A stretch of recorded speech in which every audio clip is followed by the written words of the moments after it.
এক টুকরো কাটা ফল যদি আমাদের বাড়ির মেঝে পড়ে যায় বা বাড়ির কোথাও কোনো ভালো জায়গা, মার্বেল দেওয়া বাড়ি, পাথর বসানো বাড়ি পড়ে যায়, আমরা আমাদের বাড়ির বাচ্চাদের খেতে দিই না, বলি ইস খেতে নেই, ওটা নিচে পড়ে গেছে।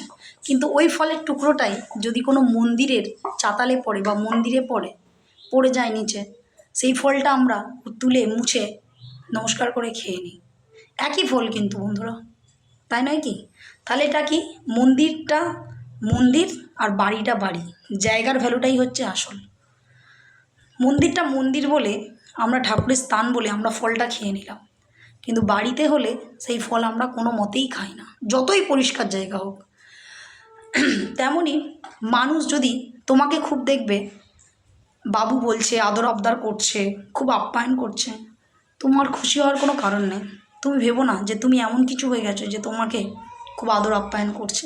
সে তোমার পজিশানটাকে আদর আপ্যায়ন করছে। তোমার কাছে যদি টাকা না থাকে, তোমার নাম যদি না থাকে, তোমার যশ যদি না থাকে, সে তোমায় কিন্তু প্রতিপত্তি যদি না থাকে, সে তোমাকে কদর করবে না। কিন্তু তোমার যদি একটা ভালো পজিশান থাকে, তোমার একটা ভালো বাড়ি থাকে, ভালো গাড়ি থাকে, তোমার কাছে টাকা থাকে, সে তোমার কাছে এসে বাবু বলে ডাকবে, যতই সেই লোকটা অসৎ হোক, কারণ তার সেই পজিশানটা ভালো। বুঝেছো বন্ধুরা?